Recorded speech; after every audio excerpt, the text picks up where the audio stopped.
Hello, welcome back. Episode 94. Interrupt again. Episode 53 of RealityScream. I'm so excited John. to be here. I'm the other guy. We've got a special Kinda. guest today, but real quick, I just want to say please click on the many links we have down below. Follow us on our various social media accounts. We'd really appreciate it. And if there's anything you'd like for us to talk about on the show, please let us know in our Discord. Join. It's a fun time in there. Yes, I promise we'll ignore you. It is safe for work, depending on where you work. So, like I said, That's we pretty got good. we got a pretty special episode today. We have a guest with us. It's an old friend of mine. He was there during the I want to say an A. 2000s Memphis music scene. I would consider you both maybe alums. Is that the word? I want to say alums for some reason, but I know it's wrong. Alums of the Memphis the scene. Yeah. I guess you could. Yeah. I guess, yeah. Me, I mean, I was a part of the scene. I did, but it was a solo acoustic thing for those who don't. So it really didn't matter. It wasn't like, As long as you were part of it. I mean, if you're there playing, yeah, man, we're really Philly, man. it matters, man. But I'd like to introduce Zach Carlisle of Between Hope and Faith. Hello, Zach. How are you? Good. How are you? Wonderful. I am excited to have you here today. Well, I am just a tit tack and an apple pie. But Zach, I've been waiting. We got jokes today, don't we, guys? I've been waiting. No. It's all love. I promise you it's all love.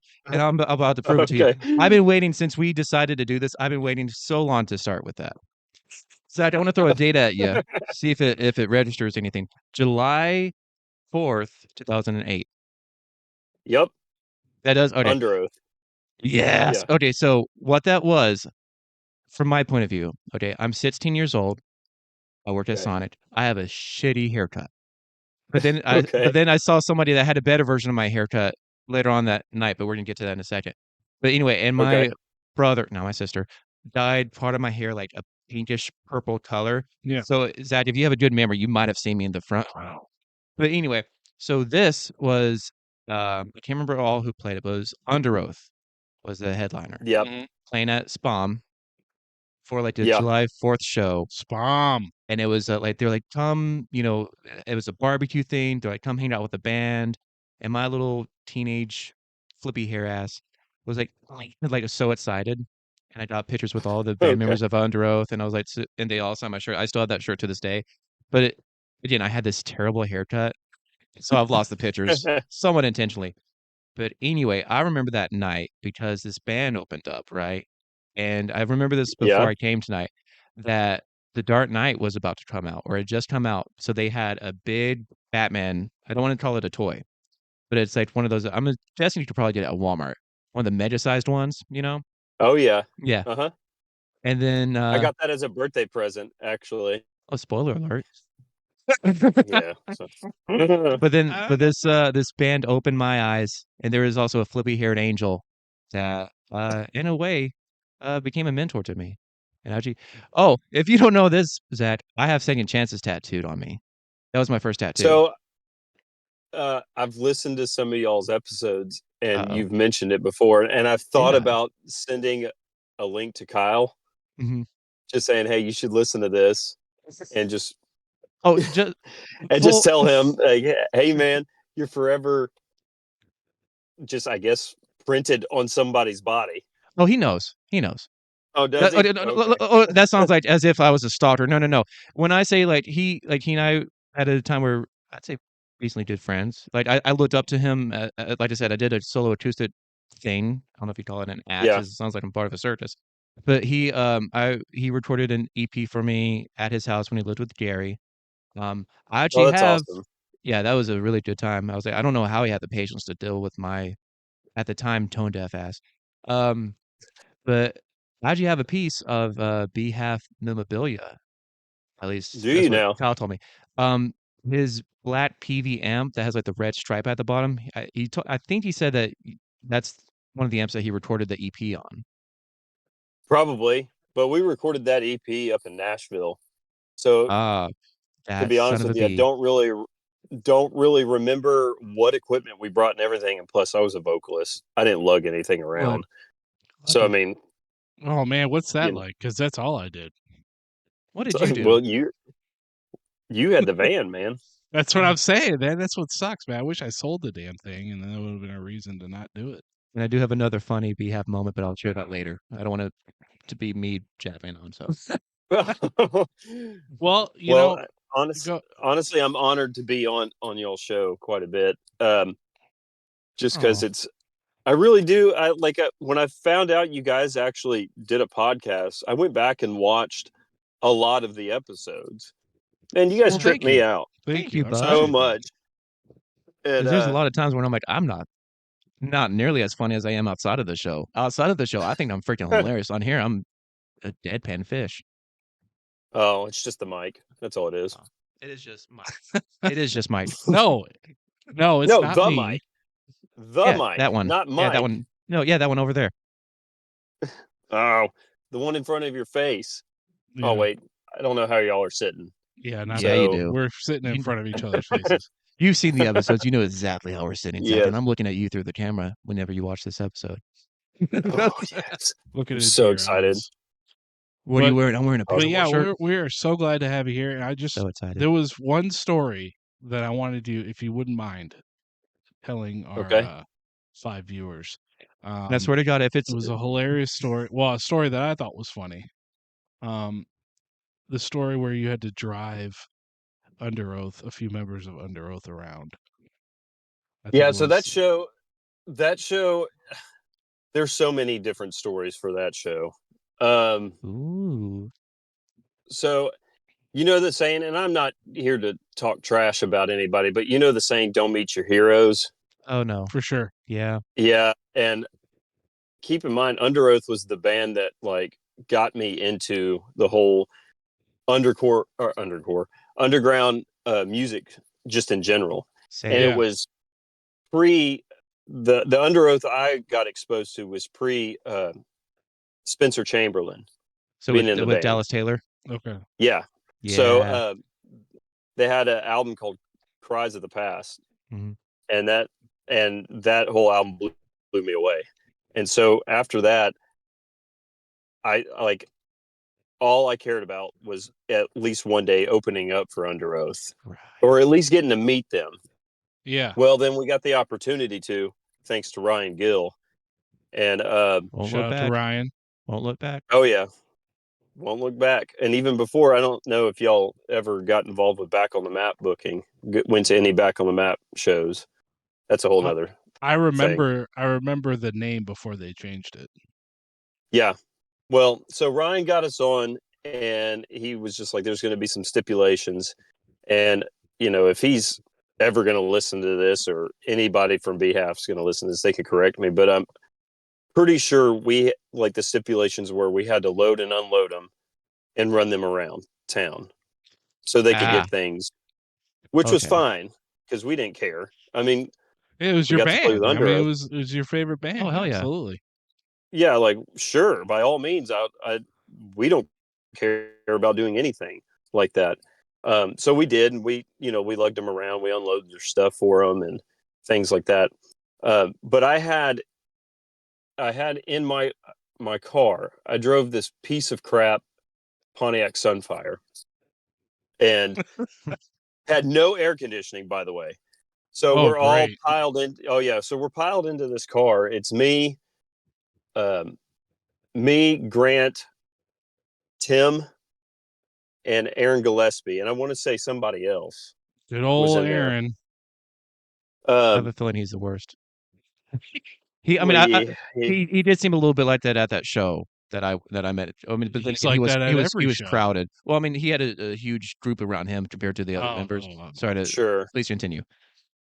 Well, so we're driving. I think to Target is where we ended up going, and they ran in and grabbed whatever they needed to grab. And on the way back, I was listening to City in Color, his Okay, first album, and they were talking about how good the album was and how they just blew him away and everything. And nice.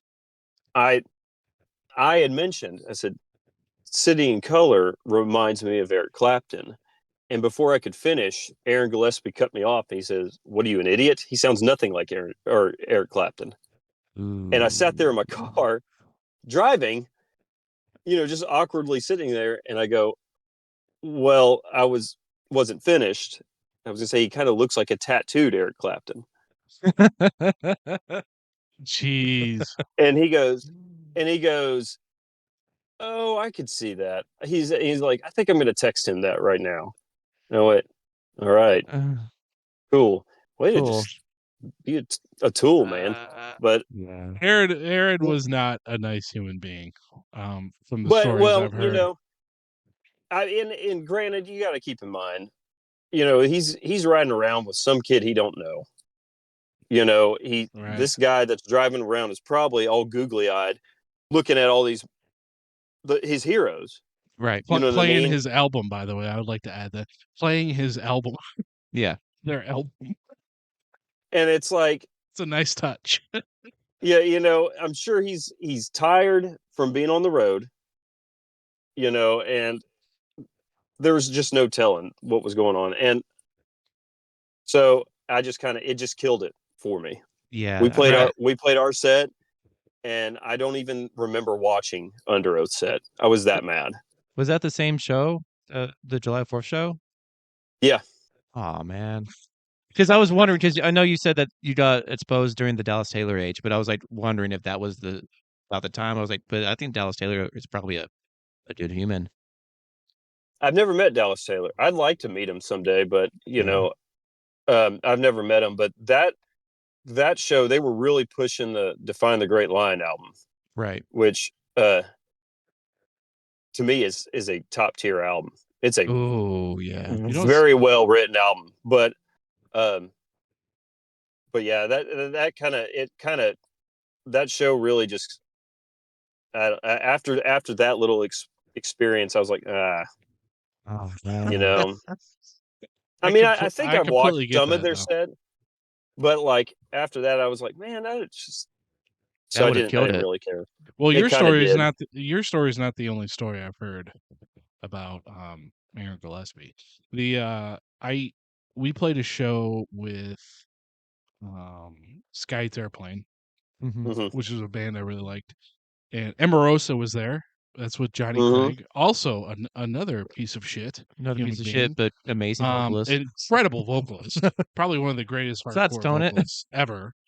Maybe that's why I but can't Lee sing. Duck, the guitarist for Sky's Airplane. Hold on, Lee Took Duck? him over, yeah, Lee Duck. And I took him over to, like, Duck, quack, quack. I took him over to Hooters, bought him some food. I was like, dude, hey, let me pick your brain. So we went to Hooters, and we got to talking about Under Oath. I don't know why. I didn't like Under Oath at the time. Really? Quick fact, I didn't like Under Oath until Lost in the Sound of Separation. And that's when a pretty I really good got album, hooked on it. That's a great album, and to me, top 5 rock album all time. That's when I started liking, and that was years later. So, but Lee Duck, we started talking and we came up to Under Oath, and he goes, Aaron Gillespie's a piece of shit. You're not the only person that told me that. I just thought it's so funny.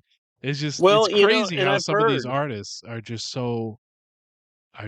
just for no reason, just pieces of crap. Like, I don't understand. Well, and that's what I was going to say is maybe there was reasonings behind it, and I don't know. I've had other people that I know here in Arkansas that have gone to see like the Almost and have had the same experiences. Like he was kind of a total. Man, he was kind of a total dick, and it's like, why? Yeah, that was his other band, right? Yeah, I listened to that heavy too. Yeah, which is too bad. I didn't mind it. I thought it was fun. But I've also heard that he's kind of changed a little bit. So I don't know. I mean, maybe it was like I said, I wouldn't try. Maybe. I mean, who knows? I just know that I didn't have the best experience with them, but there's a number of reasons why he could have been a total, D-bag. For sure. Who knows? For sure. Yeah.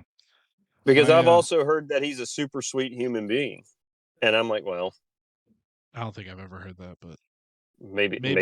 Maybe. Who knows? Mine hopes, what it hopes, I guess. Who knows? What was so Under Oath? Would you say that was the greatest opportunity you ever had when playing? As far as being a musician. Are you mean just greatest opportunity that we had opening up for people and stuff? Yeah, playing with other bands. Yeah. I guess I'd have to gauge that.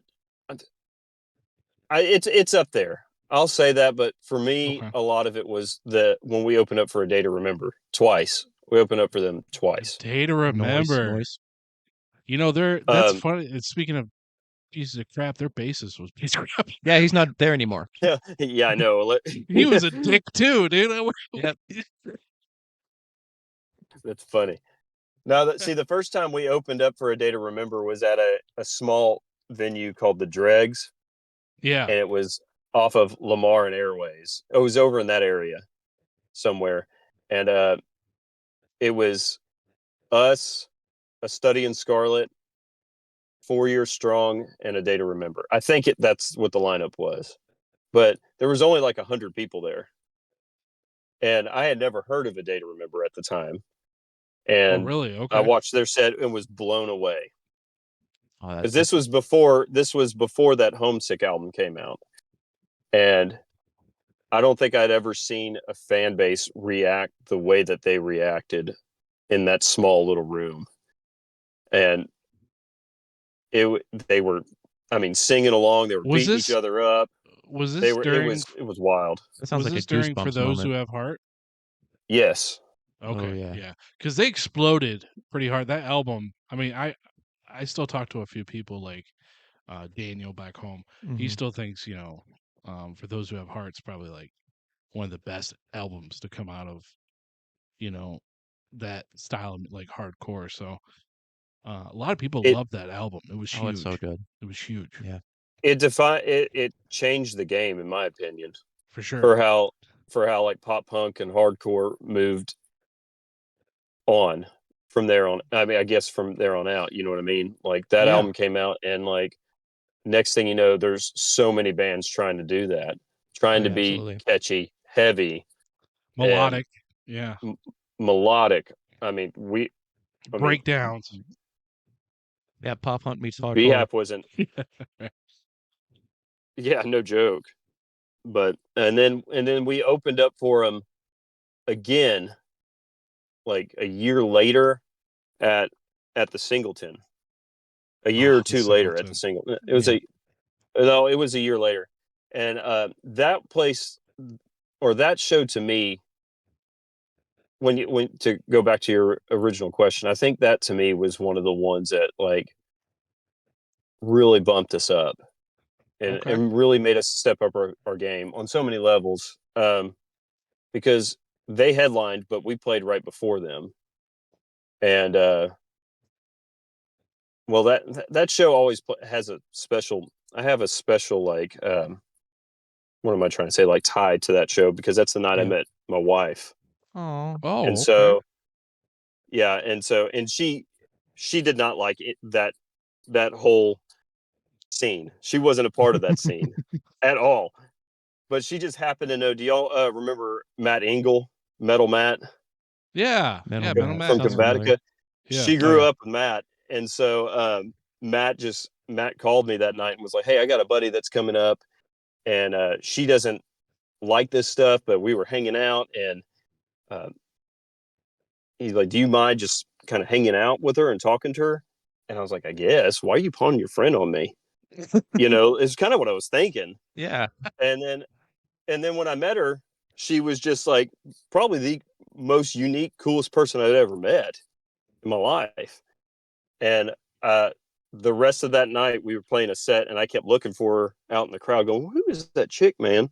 Where's she at? Because I want to talk to her after this." Yeah, where's she? Wow. Dude, she bailed. She didn't even stick around. What the hell?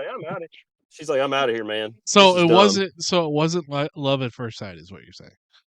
Well, it was for me. I can't speak for her. Well, for you, sure. Yeah. Right. But we ended up reconnecting on MySpace, and then it just kind of went from there. We just was she in your what was it? Was your top 8, top 5? What was it? Was it top 8?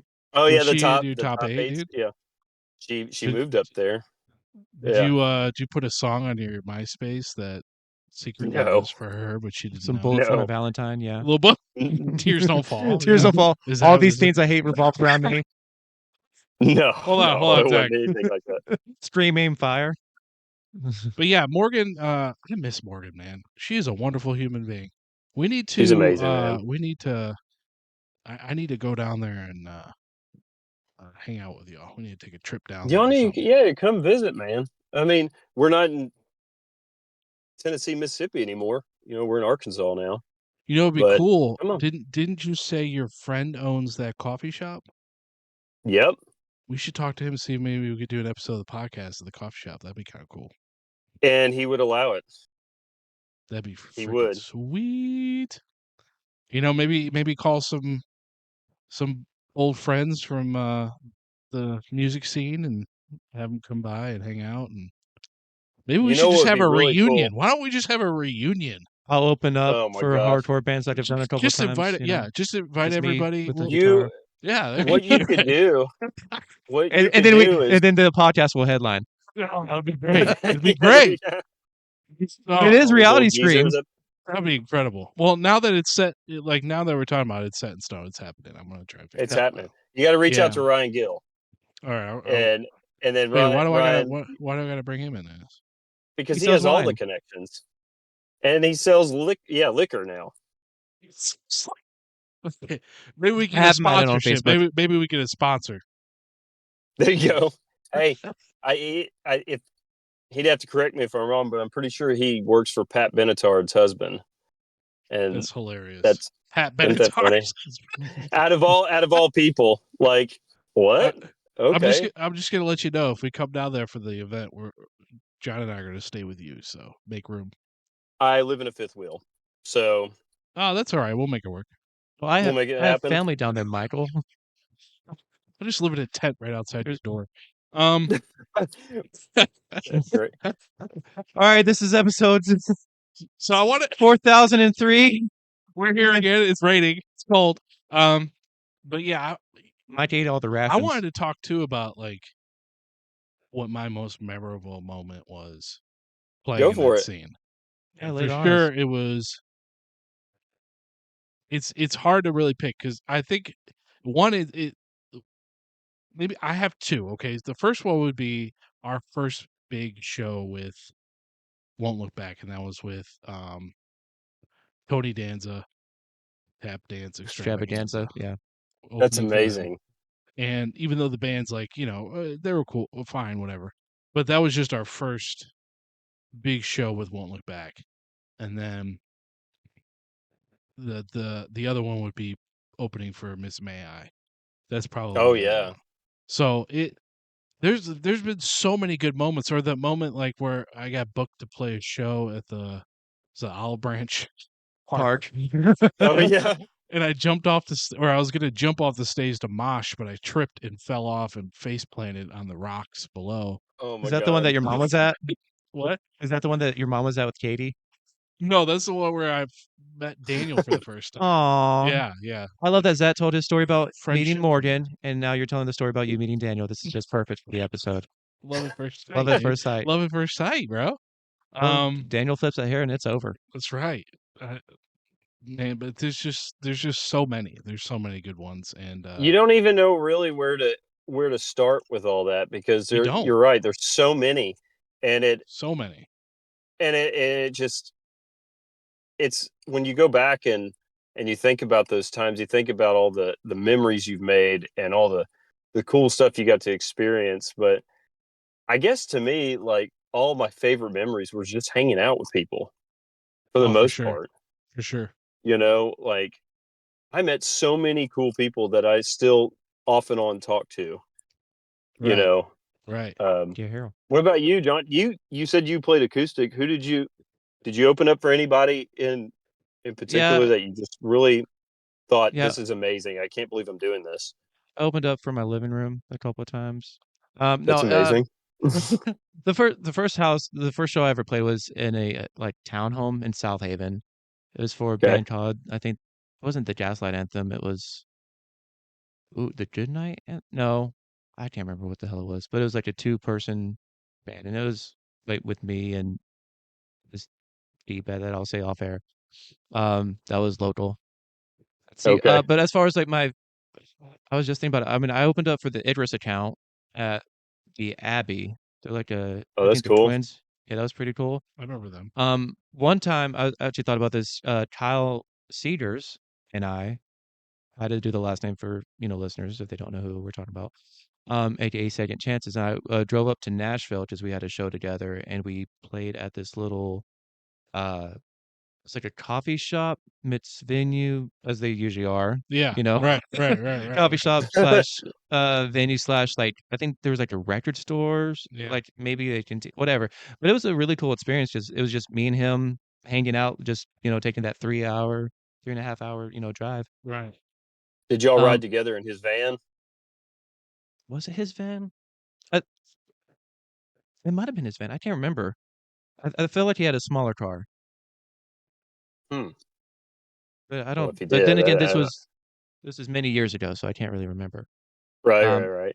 one as far as like the biggest band that I can remember that I opened up for. Sad thing is, it was after Won't Look Back ended, and I can't remember the Mhm. name of this other guy. I feel like he just like came into town and tried to start promoting shows and stuff, or starting to put them together.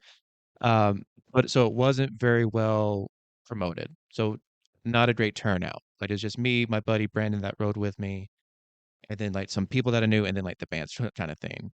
So it was Yeah. like, of course there were other people, but it was Yeah. maybe 20 people, which sucked. But it was Go Radio, who Oh, that's cool. I Oh, freaking yeah. love Go Go Radio. Radio, yeah. I have lyrics by them on my arm. I got a picture of Jason Lancaster. Woohoo. I want to say the main might have played. It might have been the main as well. And Tyler Carter was on that. Oh, yeah. Oh, that's pretty cool. Yeah. So it was one of my better shows that I felt too at the time. But yeah, I actually got to meet one of my heroes too. And I just got a picture with him. He seemed pretty cool, but I didn't like hang out with him though. So he could have been a D-bag, but don't know. That's about it. I played a lot of local shows that were smaller, like at that one venue. There was a venue that opened up that used to be at a place called Bounce that was on Airways, I think. Airways in Goodman I don't by think I heard Sam's of that Club. place. Yeah, it was like a No, I've bounce never house heard of it. place that this family bought and took over for a little while, and it turned into like they made a venue out of it. There was like an arcade in there. Mm. And then some of the shows I played were at this venue that it was Travis Thatston from Dinosaurs with Parachutes for Dinosaurs, whatever that Yeah, band was called. Parachutes for Dinosaurs or something like that, yeah. And this guy named Shane. I don't know if he was in a band or not, but they bought this movie theater that was in South Haven on State Line and 51. So it was right by my house. And they opened Oh, up. that's cool. Yeah. And I actually mentioned on a few episodes, or maybe one or two episodes. Yeah. But they turned into like this venue. One of the theaters was a venue. One of them was like they wanted a paintball thing. One of them was a laser tag thing, I think. It was like they made like a multi-purpose thing. Yeah. They opened it up with like Yeah. a battle of the bands, and that's the one that like I got third in, and the band that won played Jamie All Over by Mayday Parade as well. Right. Also. Oh, that's awesome. So, yeah. I have a funny story about Mayday Parade. So This before episode is called Kyle, Kill Your Heroes. no. Right. No, I never met Mayday Parade, but I opened up for him one time. Weirdly. So yeah, so they played the Daisy once, and Kyle and I opened up for him because before there was Between Hope and Faith, we were in a band called This Side of Summer, and it was all the same dudes in Between Hope and Faith minus our bass player CT. I was the bass player for this band. Okay. And so we were like a pop rock band. So this is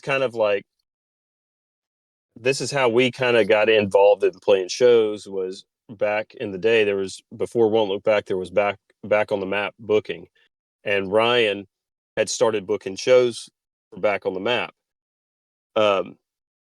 And anyways, we were this pop rock band. I was in high school. The other guys were older than me, and they had just graduated, but I was like a senior when we started doing this. And then the band broke up, and then we reformed where I moved to vocals, and we got CT in, and then we started Between Open Faith. Well, cut to, I don't know, 2-3 years later or whatever, they bring in Mayday Parade to play at the Daisy, and they need an opener. And so Ryan wanted the Side of Summer to play it, and we're like, why? We're not even active. Why do you want us to play it? We're not here. It's dead, bro. It made no sense to us. But look at the shirt, Between Open Faith. And so, but we agreed to it. And Kyle and I were like, we need to get together and practice these songs. And I was going to play guitar with them. Well, we got together once, like the day before. And keep in mind, we hadn't played them since I was in high school. Oh, geez. And I played like 3 songs, and he goes, do you want me to do a cover and you just kind of do backups vocals? And I was like, yeah, we can do a cover. So we did a cover, and then I was like, that should be our set. It was like 3. We only played like 3 or 4 songs, maybe 5 songs. And I was like, Kyle, there's no way I'm going to remember all this, because I'm just not, one, I don't, why? I'm not going to remember it. And so whatever, we go to the show, and me and him get on the stage, and it's a pretty decent crowd there. I don't know how many people were there. I just know, like, if you ever played the Daisy, all the lights were always shining on you.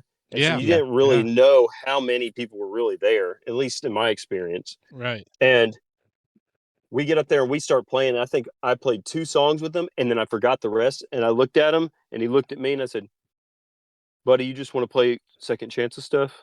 And he goes, yep. I went, okay. Yep. And then I got off stage. And then I said, all right, peace. That's it, man. Let's get out of here, bro. And that's I'll be in the batch. And so that was my experience for opening up for Mayday Parade, under a band that wasn't existing anymore, which it turned into just Second Chances opening up for them. That's so funny. So I real quick, I want to switch up to something a little bit more serious before we do, though. I just want to say it's so common for local bands and stuff to, like, just the day before, the day or 2 before, like a random practice for, like, check out this new song. Let's play it during the new show last minute. And then there's been times where we'll play a song that we just made the day before, and I forgot the lyrics, so I'm just randomly screaming. So anyway, geez, we just wrote the song yesterday, so we're gonna try it out. All right, here it goes. So I completely get what you're saying. Like, there's been so many times where that's happened, but there was, when Between Open Faith was active, we didn't really play any shows until we were ready to play. But I could tell you, under the Side of Summer, there was a couple times where I just don't remember any of the words, and I was the screamer and bass player, and so I go and scream. I go, I don't remember, or I couldn't hear what Kyle was singing half the time, so I would just get in the mic and be like, or blah blah blah. Sounds good, right? Yeah. Let's go. Yeah. Peas and carrots. They're like, but that's so metal. So metal, dude. Rock on. Yeah, no. After it was a few years later, I started, like, writing my stuff down. But yeah, it was just for the first few years I was just screaming gibberish. But so what was y'all's first show exposure to? I mean, like, big show? Just all the, no, just any show, like local show, big show. Like, what was your first exposure to that underground world? I think it was High Tone. Okay. That cafe, was it? I think it was a cafe. Yep. In Hernando. And we played, and actually our first show was with a band that was, at the time, they were relatively upcoming, and they ended up being a personal favorite of ours, and we stayed in touch with the lead vocalist for years. His name's Andy, but Plea for Purging. Yep. And we played for a Plea for Purging. This was right when they were starting off. They were just touring and shit, living inside of a tiny little van. We played with them so many times. Love them. Wonderful human beings. Every one of them. Andy was a great vocalist. I still go back and listen to their last album before they called it quits, but It was. Did you see that they played? They've been playing reunion what? shows. What? Yeah. So last year they played. Excuse me. They played Furnace Fest. Okay. Sorry. Furnace Fest was a big underground festival back in the day. Yeah. And then they quit, and then it just quit. Well, then maybe in 2021, I can't remember, but they brought it back, and Okay. so they were bringing all these old bands out of retirement to play these shows. Nice. Like, and Plea played the last one, and so. Okay. Andy, I don't know if you know much about him, but he Yeah, I love runs a Andy. hamburger truck. He runs a hamburger truck. Yeah, now. he I remember he posted, this was back when I had a Facebook, but Yeah. I followed his little trucky thing. Yeah, it was I want his burgers. So what they did when they played is I heard, now I haven't seen any video of it, but they used and I could be wrong. He either threw them out to the crowd or he used one of those t-shirt cannons to shoot burgers at the crowd. And God, I wish I would have been there, man. Oh, that would have been so sick. Here's my question. Yeah. It's been years. We used to talk to Plea for Purging through our band email, but I lost that years ago. Yeah. I don't even have that anymore. But is the dude still 400 pounds? Yeah, he's still a pretty big dude. Okay, because one thing I loved about Andy is the way he dressed and didn't care the way he looked. Like he was 400 pounds, but he'd wear skinny jeans. Skinny jeans. It was so funny. The dude just didn't care, bro. He's just like, whatever, man. I'm just here to play. They were so sick. That band, I don't know. They're just amazing. I don't even know. To me, there's nobody else like them because they were the best. Yeah. They incorporated 80s metal into like modern metalcore. Yep. And the way they did it was just, I mean, it was priceless, and it was just spot on. And we had a friend of ours, and she hadn't gone to shows in like many, many years. And I convinced her to come watch us open up for Plea at the Higher Ground, the coffee shop in like Hernando or something like that. That's what it was. Not High Tone. It was the Higher Ground. That's what I was thinking of earlier. Yeah. And she was like, I don't do this stuff. I don't go to shows anymore. It's like, you're not gonna want to miss this. Like, I went to high school with her, and she was like, all right, I'll go. And she came to the show. She watched our set, and then when she was like, y'all did good, I was like, no, don't even. That's not really why I wanted you here. Wait. I want you to watch Plea. That's what listen. Forget BHAF. Forget us. Watch Plea. And then Plea got up there, and if you remember the Higher Ground, it was so small. Yeah. It was. It was small, and it had these metal, and it had these like metal bracket walls, like that line the stage, so like you would run it, so you had to stay still basically. Yeah, and maybe 60 people can be in there. Yeah, that's if right, it's packed, exactly, wall to wall. And they got up and I mean, blew the place away. Just got up there and just was shredding like crazy and just being Plea. And after their set, that girl came up to me and she said, that was probably the best band I've ever seen live. Yes. And she's like, and I saw it at coffee shop. I love them. I love them. We played with them 3 times. The first time it was just us and then them, and then the next 2 times it was us and then it was another band. It was a Christian band. Mm-hmm. They had Giants in the name. I can't remember. Taller Than Giants? No, that was another band. They were really heavy metal. Was it local or was it? It was the same. It was Rise Records. They're on Rise. They were on Rise Records. Something Giants, Gods and Giants, or Giants. I don't know. I can't remember that name. They were pretty good too. But yeah, Sleeping Giant. Thank you, Sleeping Giants. Thank you. There you go. But another good band. But yeah, every time I played with them, it was just a memorable experience. I love Andy and everybody else. Funny thing, is that wasn't the question I asked. Was not the answers were great answers, but that's not what I was looking for. So Those are what I wrong. was asking, those are all wrong. No, my question was, what was your personal first show? Not a band show, not you performing, but you going to a show. Oh, What was your first show that you Made went it to all that about made you you. go? yeah, Plea for Pershing. Was it a Plea show? I don't do concerts. The first show I ever went to was a show I performed at. Oh wow! I've never been to a concert before that. I don't do concerts. I don't like concerts unless I'm there playing. So I don't show up to them. And that's the show. Thank you, everyone, for listening. We were going to go see a show. We ended up leaving, didn't we? Or I ended up leaving. Yeah, that was right when I got there. The show that you're talking about was at the Daisy. It was it Silverstein or something? No, it was The Devil Wears Prada. Yeah. I want to. Part of me wants to say, what's the name of that band? The Chariot. The Chariot did play that. Yeah. Long live the Chariot. Yeah.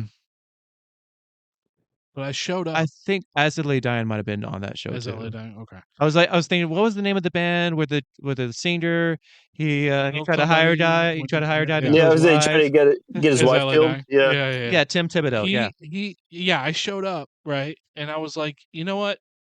Everybody's waiting outside, and I go, you know what? Fuck this, and I left. Yeah. I just don't like concerts. It's not like I don't like concerts. So my first show ever was Higher Ground. In footnote on that show that we're talking about, that Devil Wears Prada show, that's where one of the first times Katie and I hung out. So look at that. Oh, there you go. Yeah. See? And it's funny, it's because I little like whatever one of those shows like Abed says in Community, like we're like almost Origins where we kind of cross paths but don't know it. So I was at this exact second of time. I was on the back of my friend Trey, who is actually Audis, your nephew, my son's godfather.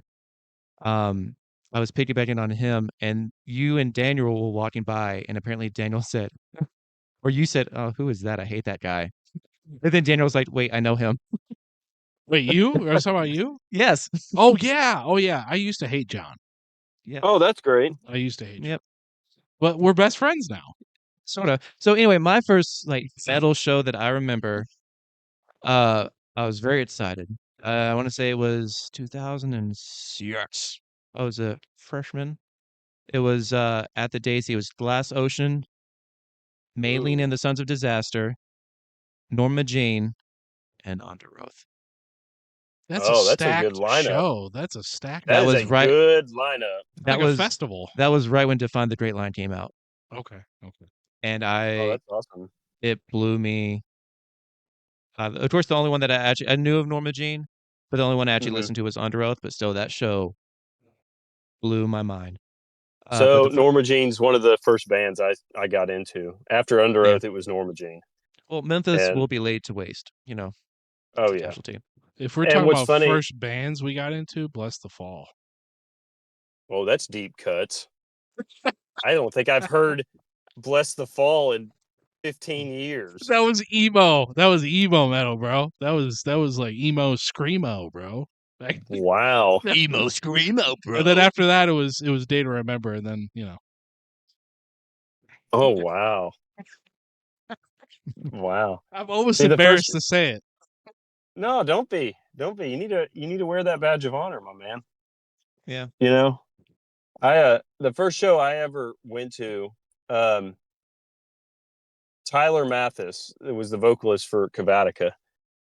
I was probably 16 years old, and he and another buddy of mine named Chris Law, they were the ones that were starting to get into the underground music stuff, and I was very much into like grunge and like anything that was on like Tony Hawk's Pro Skater. Oh heck yeah! You know, and so I was like, I hate this stuff, guys. I don't want to listen to it. If it wasn't like Nirvana or anything like that, I was like, I'm not listening to it. And Tyler had convinced me. He said, let's go watch this band called Dead to Fall. And they were like a metalcore band. Go play at the Higher Ground when it was at, I don't know which location it was, but it wasn't at the one that we played at. It was at a different location. And A Study in Scarlet, like one of the original lineups to that band, was opening. Right. And the guys in A Study in Scarlet had made friends with Tyler and Chris, and I didn't know these guys, but so Tyler convinced me. And so we go to the show, and Dead to Fall starts playing, and everybody's moshing or dancing, hardcore dancing. And I was a mosh guy then. I was like, I'm gonna start pushing. Yeah. And Tyler said, "Don't do that, man." And I jumped into that pit, and I got clocked hard to where my bottom tooth went through one of my bottom teeth went through my bottom lip. Oh. And I went and sat down, and Tyler was like, "Are you okay?" And I didn't know I was concussed. And I was like, "That was so awesome." And I'm bleeding all over the place. And he's like, "Let's get you out of here." And on the way home, he's like laughing at me because I'm smiling, I'm bleeding. And he's like, "Are you okay?" I was like, "That was so sick." I was like, "I want to go again." And he's like, "Well, you might want to pull your tooth out of your lip first." And so I did that in his Jeep. I pulled it out and then got home, and my mom was like just mortified. Of course. She's like, "You're never going to these again." My dad's laughing at me. And my dad's like, "I don't think we could stop him now." Because that's so funny. That's all I cared about. And then after that, it was just off to the races. And talk about first shows. And we haven't brought him up, but my younger brother, Vince, who played in The Machine I Am. Shout out Vince. Love you, Vince. Vince's first show, I remember being like 17 years old or something, like maybe 18 years old. No, I had to have been. Yeah, because he was like 12. He's 5 years younger than me. And my dad was like, "You got to take your brother." And I was like, "I don't want to take my brother to this show. 12? He's 12 years old. He's 12. Why would I want to bring die. him? He's going to get killed." Yeah. And so the first show I took him to was at a place called The Complex off of Madison Avenue. And it was Norma Jean, Darkest Hour, At All Cost. And I want to say the opener was a local band called Eat Lead Tracy. Was that Victory Records show? Sounds like it. Darkest Hour might have been on Victory, but Norma Jean was on Solid State. Oh yeah. And then At All I forgot what At All Cost was on. Was it Sumerian? And then maybe? I don't remember. But he was 12. And Darkest Hour played, and I don't know if you guys have ever listened to Darkest Hour. They're one of my favorite bands. I love Darkest Hour so much. Yeah, incredible band. They're still making music. I know. I'm so excited. It's changed a lot. Out with a new I think they're coming out with a new record. More. Yeah, they are. Yeah, and John's doing a lot more clean vocals now too. Well, crazy. During their set, they played like their big song at the time, and they invited everybody on stage to play air guitar.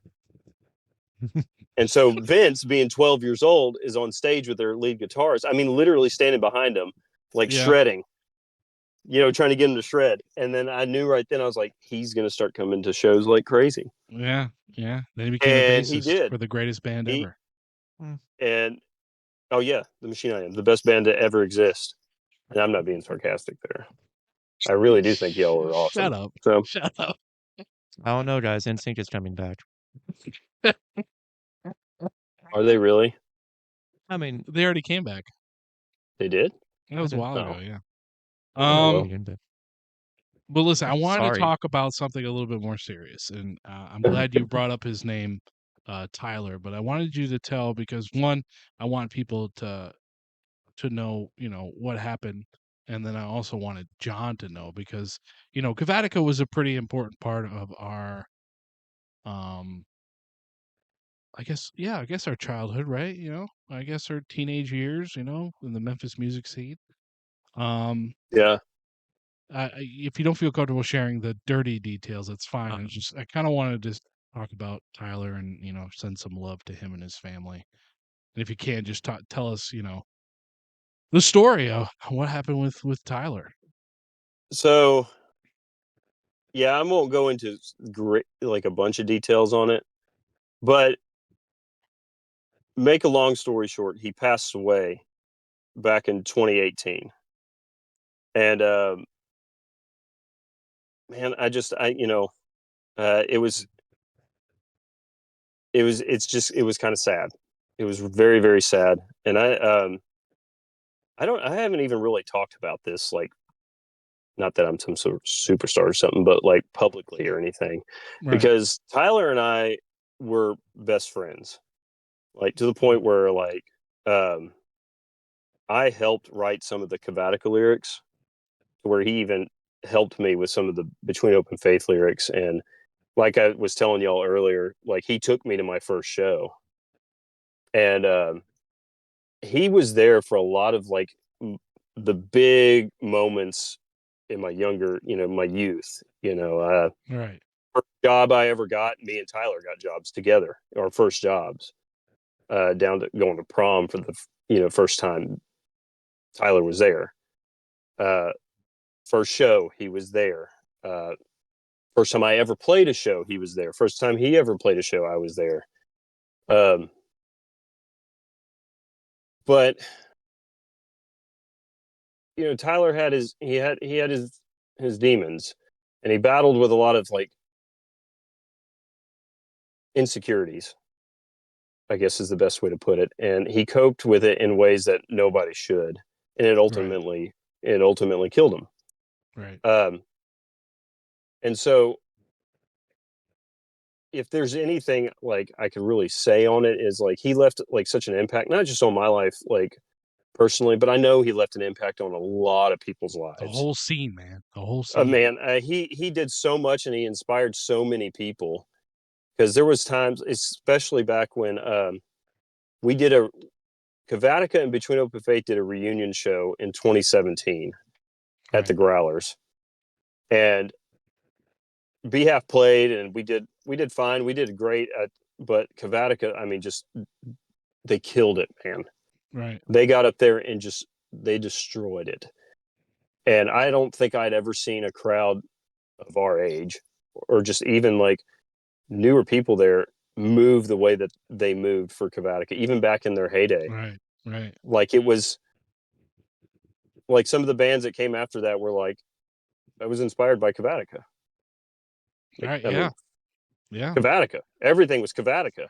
And like I knew some of those bands. Yeah, they were heavily inspired by Cavatica and Between Open Faith. I mean, Cavatica was a very important part of the Memphis music scene. So epic, yeah. But I completely get that. I like I said, I don't really know how else to. I don't really like I said like talk about it too much, but like he was a big inspiration for me, for sure. I mean, on multiple different things, and like I hate that he left this world the way he did, and that's all I'll really say about that, because I don't really feel it's my place to really talk about it. Right. But he was a true badass, man. I mean, through and through. And like even down to his lyrical content, to I mean, if you want to talk about Cavatica and just being creative, like there was so many subtle things in Cavatica, like lyrically speaking, that like people probably didn't even, I don't even know how to explain it. It's just he was just so good and so clever too. Like, okay, so the song Brutal Legend? Yeah. Brutal Legend was on their last album they did. Everyone I knew, when I talk about it, they're like, Brutal Legend, that's so metal. Like, where do they come up with these names? I can tell you exactly where Brutal Legend came from, because me and him were roommates at one point, and there was a video game. Yep, Jack Black. The Jack Black Brutal Legend. Was it called Brutal Legend? Yeah. I think so, yeah. Yeah, that's what he was obsessed with that game. And he was when Cavatica was writing, he's like, dude, I've got so many ideas for song titles. It's ridiculous. And he's just sitting there playing Brutal Legend. And that's where the name Brutal Legend came from. I didn't know if that was the name of the game, or if there was something in the game called. That was the name. Yeah. It's it's got a pretty strong cult following. Yeah. Does it really? Yeah. People to this day still talk about it. That's hilarious. But yeah, I mean, like, I would have kids come up to me and be like, like, where do you think Tyler gets these names? Like Cabbage Patch Massacre, or Dude, Cavatica was something else, man. It was a whole beast. That's the one in I had itself, on my iPod. man. Was that album? I met Tyler a few times. Wonderful human being. Very nice, and shook his hand both times, and he's always been so friendly and open. And oh yeah, I've asked him a few questions about band related things, and he's always down for being helpful and answering all questions. And well, and it's go ahead. Well, the two instances I've had with him, two interactions, have been, I've got nothing but great things to say. So he was such an awesome human being, and like it was just funny because seeing the person that he was when I met him, and this is kind of a weird story, but like when I first met him, me and him were on a church retreat. I was probably a freshman or a sophomore in high school, and he was a little bit older than me. But we went out to the beach on a retreat, and he was very introverted. He never really like he loved mingling with people to a certain extent, but he was out on a balcony of one of the condos we were staying at, and he had headphones in, listening to a CD player. And I didn't know anybody. I was kind of new to this core group of high school kids, and I went and sat next to him, and he was like, "Hey, what's up?" And I was like, "What's up?" And I had my CD player, and he goes, "What are you listening to?" And I think at the time I was listening, Nirvana had dropped this like greatest hits album, but they had added another track, an unreleased track to it, and that's the whole reason why I bought the album. Wait, you said you were at some church retreat thing? Yeah. Okay, don't lie. You were listening to Skillet. I was not listening to You were Skillet, listening bro. to Skillet and Flyleaf. Feel That's what like you were a listening monster. to. Flyleaf. That's I love Flyleaf. hilarious. Flyleaf's pretty awesome, man. But no, I was listening to Nirvana and Pearl Jam, my man. Girl. But and I looked at it and I was like, "What are you listening to?" And he was like, "Slipknot and Mudvayne." And I was like, "I like Mudvayne." At the time, I liked Heck Mudvayne. yeah, Mudvayne, yeah. And so we ended up that's how our friendship began, was us swapping CDs and stuff like that. Well, you cut to the last time I saw him in person, which was at that show many years later. Yeah. And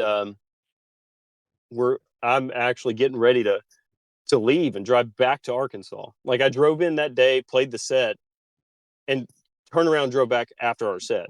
Right. Or after Yeah. Cavatica's set. I watched all of Cavatica's set. And me and him were talking, and he goes, "What have you been listening to recently?" And so we're leaned up against my car, and I'm showing him on my phone, like my Spotify.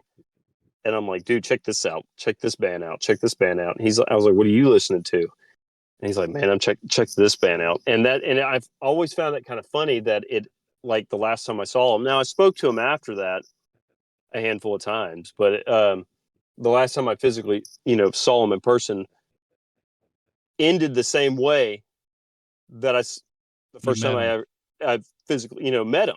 Yeah. Yeah. And it always stuck with me. Right. And life's got a funny way of repeating itself, Oh, for sure. Yeah. So, but I don't know. Pour one out for Tyler if you're around. If you've shout got out to anything to pour Tyler. out, Shout out to Tyler. Much love to his family. Yes. He'll be remembered for sure.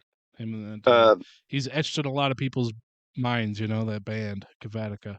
I still have some of the music somewhere. Listen, I'm not even joking around. I said this back in the day, like, out of the bands that I thought would make it out of Memphis, I honestly did believe that Cavatica would have been, had they been a little more disciplined, they could have made it. Oh, for sure. And I mean, just because the way they wrote their guitar riffs were catchy. The guitar riffs were catchy, and that was the thing. Like, guitar riffs, the gang vocals, everything they did was just so. Yeah, I don't think there's any band. There was never any band like them, and and well, I those kind of wish between hope that and faith. we ain't gonna talk about that. But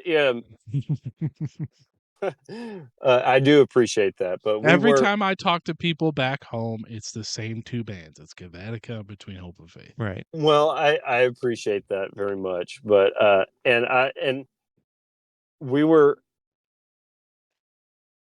excluding me because I was just a vocalist. The guys that I got to play shows with and write music with and build like a band family with were some of the most talented musicians I think I've ever seen. And it's because they were so creative, and they were just Kyle Seegers alone. That guy, man, the stuff that he could come up with is incredible. And then like CT, our bassist, was just, we tuned in C sharp, and CT stayed in standard tuning and was able to Oh, keep up with really? us. Oh yeah. That's bonkers. He's like I'm not gonna tune. I'm just gonna stay in standard. I love that. And so he This is did. how it's going to be, guys. All right. Well, He's That's like, no, I badass. got it. It's all good. I that's got so it from funny. here. We're like, But okay. I felt the same way too, because after I quit the band, I felt that, I mean, looking at my old drummer Brandon, he's moved on to do great things in the music industry out in California, and I got to play with Jacob. Jacob was such a talented guitarist. I got to play with your brother, which is probably one of the best bassists I've got to play with. So, I Vince felt the is one same of way. those. So Vince, to me, growing up, like, and I always tell him, like he's such a naturally talented musician, That's what and I'm that's the saying. thing.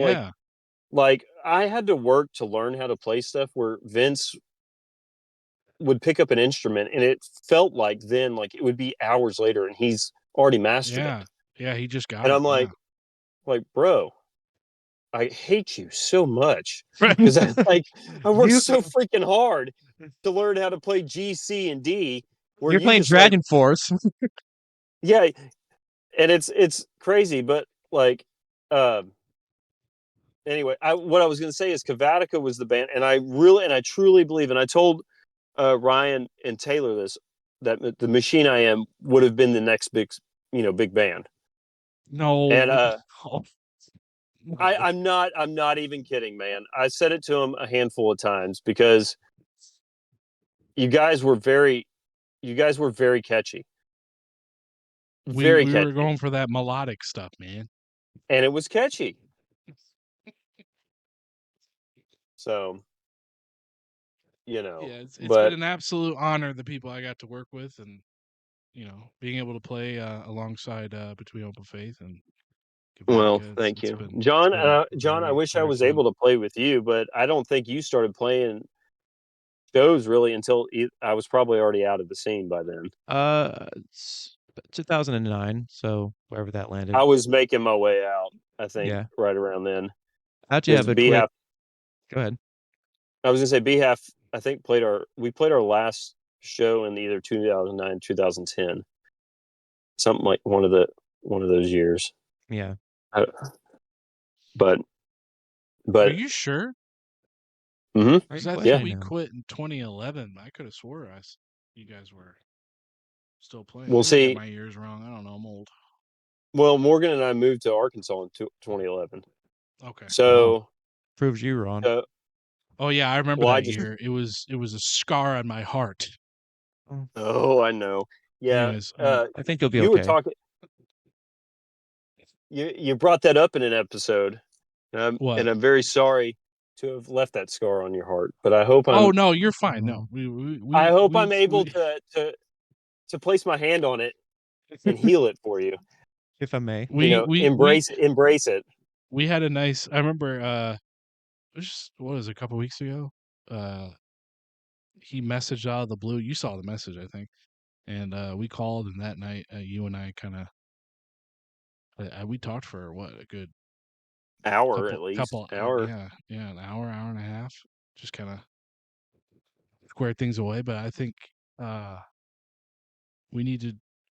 I don't know. I need to go down there and come hang out with y'all and come see the kids and see Oh Morgan yeah. again. I miss Morgan, man. Why she never wants to chat? What's going on with that? What the hell? Oh, I don't know, man. It's not like she's got like 2 kids or something. Listen. Yeah, by the time Hey. it's time for us to chat, she's like, I'm done. Yeah. All right. No, I'm done. All right. You don't have a kid. Yeah, you leave me alone. You know what? Another thing, before we go here, I wanted to Well, I want to say something too, Zach. Michael. Yeah, of course. Not all about Zach you. Zach wanted to was talking about buying a movie theater. Oh. I want to, yeah.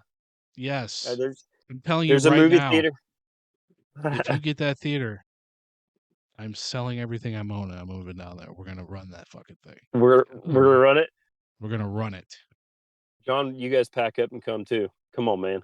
Just bring the whole Slaughter family down. Slaughter The whole Yarborough clan. family The down Slaughter there. clan. Just Yeah. bring them all down. What do we chance? Never mind. What? What? What? What? Oh, you're gonna leave us hanging like that, aren't you? That's all right. No, it's okay. I'll come visit sometimes, maybe. Yeah, that'd be incredible. I've been thinking yeah, of there's it a every theater day since you here. talked about it. Yeah. There's a theater here that I've been dying to try to get my hands on since we moved here. It's a one-screen theater, but it has such rich history to it. Ooh. And oh yeah, like it was established. It's a landmark, right? I don't know if it's a legitimate historical landmark, but I definitely, like, if I got my hands on it, I would make it a landmark, because I want to say it was founded in the late 1800s, and it was just a regular theater. Like, people come perform plays and stuff on it. Well, then you cut to D-Day, like the day Pearl Harbor is I'm showing a exploding. picture of it. Gem Yeah, Theater. then Gym Theater catches fire. And so, and then it was rebuilt, and the people that own it now, I mean, they're doing a fantastic job with it. But I feel like I could elevate it a little bit. Absolutely. And that's really it. Just because the stuff that they currently, all they do is just show movies in it. Now they'll show documentaries, and like they have shown like some independent films that like some local, Arkansans have been doing. But like, I would be reaching out to like the Arkansas, cinema club. I would reach out to the colleges around us and say, any film student looking to show their film, and get some honest feedback. Like, come on, I want to give you a place to show your stuff. Yeah, that'd be cool. Also, I have a guy that I know that works for CinemaCon too. So see, that's awesome. We can get involved with them too. Heck yeah. But yeah, that's something it's kind of been a dream of mine. And I've got other things I would like to do with it, because I mean, Mike and I, we've been talking about it off and on. Just, I mean, the film industry in general, especially the theater side, you got to be clever on how to make money in theaters. Right. And if anybody doesn't know, it's easier for smaller chains though. So that's why I don't think we would have a hard time if you did end up. Oh, heck no. No, heck no. It's the big chains that are suffering. And John, if you want to come back with your acoustic act, I'll book you. Well, thank you. Wait, we're gonna have music there? Too late. You already said it. Wait, are we gonna have like metal bands and stuff? No. There's no way I would bring metal into it, only because I don't want the seats to get ruined. Or I don't, it's not big enough. It's not that big. But, and not only that, metal it wouldn't draw anybody in this small town we live in. Country would. So if you bring in some country acts, it would pack the house. I think what Zach's trying to say is metal died when Between Hope and Faith died. No, it died when the Machine I Am killed it. So shut up. You killed rock and roll. It was me. I murdered it, guys. No. You asked. But anything else you wanted to say to Zach before you head over? So back in the day where you would like use some sort of website to download songs off of YouTube into an MP3 file. Uh-huh. So those kind of days, and I had the Between Hope and Faith EP, I guess you'd call it, on my iPod. But I use that technique, I guess you could say, to get well, some like live performances, but No Man's Land for one. Oh man. Because there, I mean, at least there wasn't a recorded version. So anyway, so I learned just that. I mean, I knew everyone knew how to play East Harlem Shakedown in E flat. Of course. Everyone, fucking like Yeah. literally everyone. And then like a lot of kids knew how to play some secret. Well, secrets, yeah, but second chances songs. But anyway, so I knew how to play. I learned how to play the slow part in No Man's Land. Right. Where it's Oh, like we that's are the amazing. messengers. Yeah. Yeah. So me and my buddy Trey, friend of the show, shout out to Trey and his brother Zach for what I'm about to say. So we What would up, Trey? what up Trey? We would practice in his shed in his backyard. I would play guitar and do vocals and he would play drums, right? Yeah. And his brother would hang out with us in there. And it's a small shed. And you know, it's in the Mississippi heat. Ooh. But anyway, so Oh, I'm playing that slow part, and then I raise my guitar like up in the air for the way on the messengers, and I bring it down and I smack Zach in the head. Oh. Oh. That's solid wood to the dome. Yeah. that And it was like reminds a me of I remember ESP, that so move too. it was an ESP, so it was like a heavy ass guitar. Oh my It was gosh. clunk. Did you knock him out? No. Poor guy. But I remember Kyle Seegers oh, I could never flip it. doing the hula hoop or whatever they call it. Flip-de-doo. Oh yeah. Loved it. So I'm gonna tell a story on Kyle, and he's gonna, if he listens to this, and I am gonna, whenever y'all post it, I am gonna send it to all the guys and be like, hey, I tried to give us, justice to BHAF, but there's a story. So one time Kyle, or when we were in the This Side of Summer band, Kyle was our lead singer and guitarist, and we were just learning how to do the like guitar flips or spins or whatever you call them. And so we had duct taped the crap out of our guitars with the, just so we could spin it. Right. And I want to say Kyle got like locks to put on it, the strap locks. Yeah. On his, but maybe, and I could be wrong, but we were playing a show at the complex one time, and he's up there singing, and we're all rocking out, and he decides I'm going to spin my guitar. So he backs off from the mic, and keep in mind, we're live. This is not a practice. Right. He spins it, the strap locks or whatever break, and his guitar goes flying off of his shoulders, dodges Chase, who's our guitarist for BHAF and This Side of Summer, and goes backstage and hits the wall and just boom, hits the ground. And Kyle just stood there on stage and froze. And we're playing. We're like, dude, go get your crap, man. We'll keep playing. Just go get your guitar, man. And then Chase like stepped in and started singing his parts for him. And Kyle ran and grabbed it and like rigged it back up, and then came back, tuned it up, and started playing again. That's so That's so funny. That's so funny. That broke my heart a Kyle. little bit. I was afraid that guitar was that like something would have snapped. He played it was a black Les Paul style guitar. I want to say it was an Epiphone. It was before he got that. He had that white Schecter. Yes, he had that white Schecter, but he played the black Epiphone like Les Paul style. That's what. Every time I think of Kyle, I don't think of that white guitar. I think of that Epiphone, because we did so much. I mean, we learned so much about like music and learning how to create music together. And I think about just the Epiphone. Think about Garrett's drums quite a bit, and Chase broke so many guitars too during BHAF's reign, like during sets. It was such pretty guitars too. Like he had those SGs. But he broke like 3 of them. Like he would snap. We played. I want to say it was with Plea, or it was at the Higher Ground one time, and we were all inspired by the Chariot live, of course. Because I mean, if you don't know who the Chariot is, I mean, Chariot's insane. They didn't. I don't think they played music. They just hit open notes, and Scoggin would just scream lyrics, and they would just throw themselves around and climb. Oh, they would climb. Oh yeah, and they climb, and they.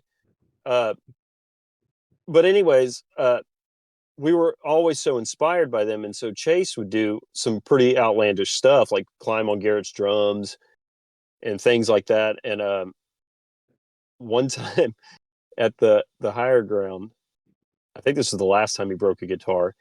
He had an SG, and he was playing, and did something crazy, and the strap broke, and the whole guitar hit the ground and snapped the neck in half. Oh God! And I guess we're just gonna play this song without a guitar, or with just one guitarist, or yeah, he broke. I could tell you how many guitars he broke. I want to say he broke at least 2 or 3 during sets too, not like at practice. And they were always SGs. He loved those SGs, man.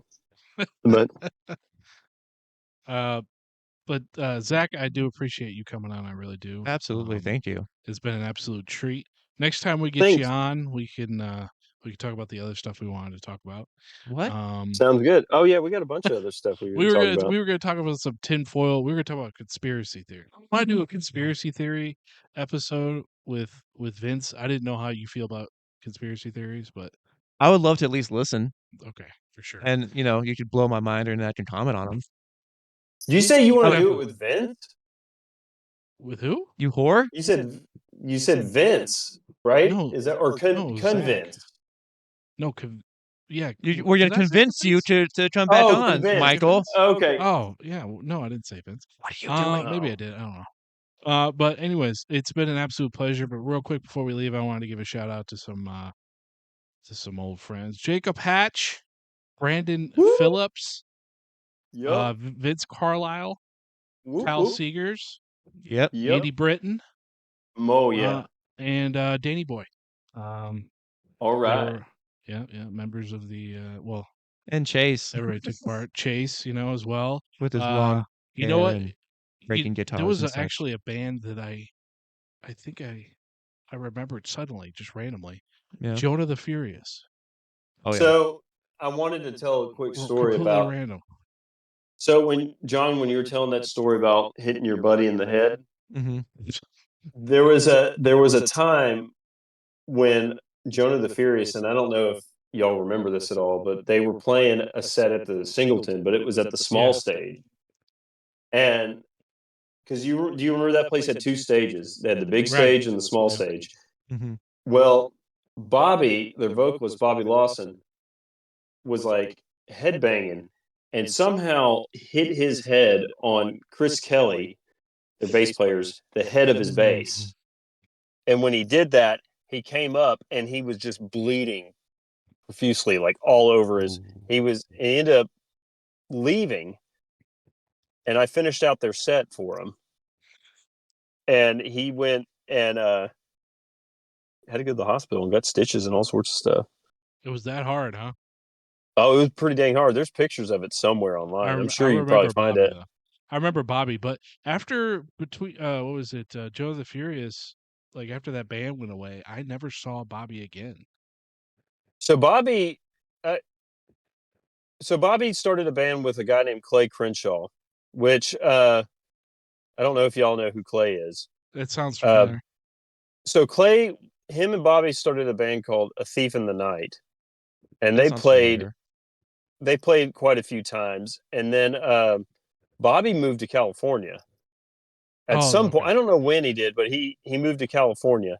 I'm gonna give a shout out to Clay, because Clay, out of all the people in our little scene, is the one that made it out so far. He ended up being in a band called What We Do in Secret. Him and like Sean Flowers and some other people. Oh, I remember Sean Flowers. Yeah, Sean Flowers. There's a guy named Drew Nance was in that band. Yeah, I know him. Yeah, and they got signed. I don't know what. And who was it? Josh Adams was the guy. Somebody was he the vocalist in the band? I don't know. They got signed to Solid State, Records. And then I don't know what happened to him. I don't know what was going on with him, but I don't know if that band's still active. But Clay is now playing bass for Norma Jean.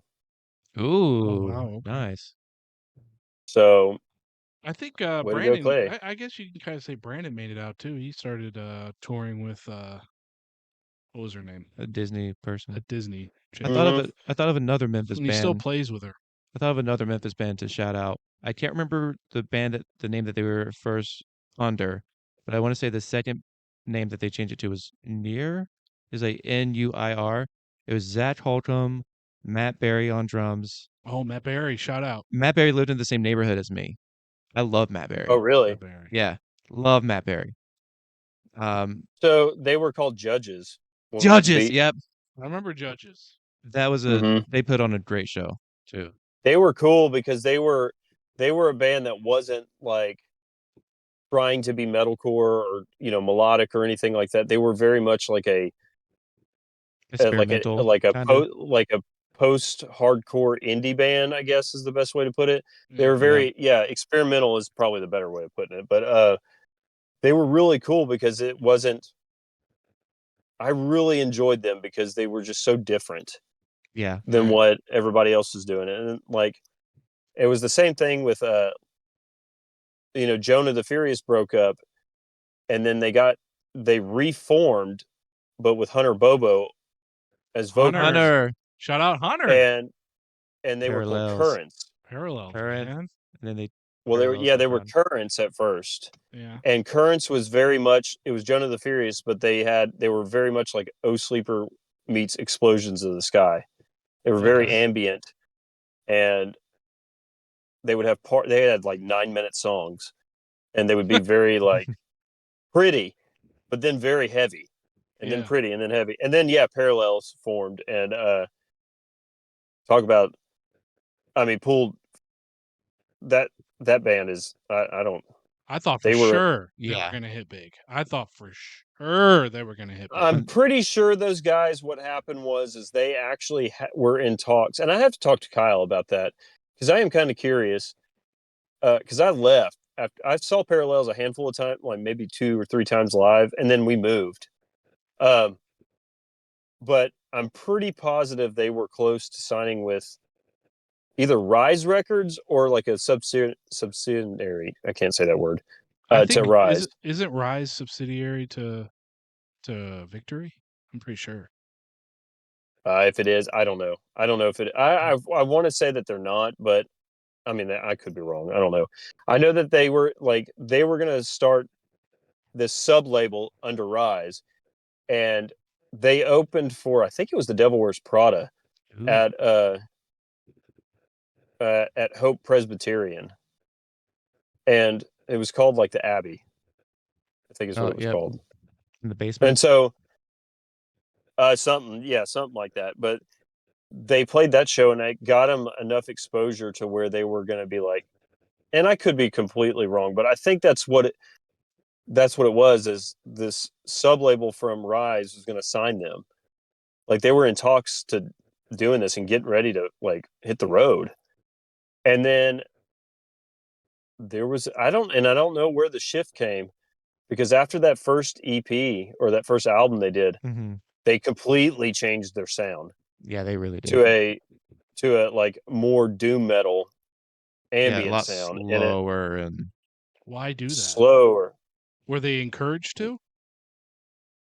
Well, I don't know if you guys follow along with any of the stuff that any of those guys do now, like that are still actively playing music. Andy is in a band called Cora, and they're very much a doom metal band, slower, and dude, they're badass. They're so good How do though. you spell Cora? It's Chora. And while we're on this topic, you need to check out the band Vermin Fate. Also, that's Metal Matt's other band, or it's his band he's in now, and they are sick. Yeah, it's pretty good. They're very much a thrash band though, so it's not when you hear Metal Matt, don't think like it's going to be like Kavatica. It's nothing like that. It's more hardcore based, and and thrash metal, and they're fun. They sound fun. I haven't seen either of them live yet, and I'd like to, but I'm old and they play Christian, late. yeah. My ears can't handle music like that anymore. Unfortunately, I'll probably never go to a show unless if it's something significant, like it's like a reunion or something, or Seeing that, to circle it back to that, y'all should reach out to Ryan, do a reunion, and set up a day where you guys just interview people for your podcast. Come down, set up a day, and just interview. Yeah, but we'll have like a market or something out of it. Yeah, we'll have to talk about it. Maybe I could talk to Ryan if you want to talk to your friend about maybe we can get a venue and kind of talk to Ryan and be like, hey, we already got a place. We need to know. Just get in touch with some people. Hey, can I give a quick little thing? We didn't really get to talk about it. I'd like to maybe one day send y'all some stuff, but I do digital art. And we follow each other. Yeah, I've been looking at your Instagram. It's incredible. Thank you. I appreciate that. If y'all want to send me an address or something, I'll send y'all some pieces or something just for put it on set. Woo! Yeah, shout out or tell the people where they can find your art there, Zach. You can find me on Instagram at Carlisle_artist. And it's very music influenced and comic book influenced. Yes. Zach, again, I really do appreciate you coming on. Love you, brother. It's been a blast, and it's love y'all. Great. Love you. It's been definitely one of my favorite episodes. Well, when if we decide to do this again, I'll be happy to talk. We get put on our tinfoil hats and convince John. That's right. Space lizards is not the right. I am actually a space lizard, but it's another podcast thing. I knew it. It's another podcast thing. Yeah, we're going to convince you the world is not what you think it is. Set it free. Shout it from the rooftops for the world to see. No more hiding, no more disguise. Scream, reality scream, let the truth arise. Scream, reality scream, let the truth arise.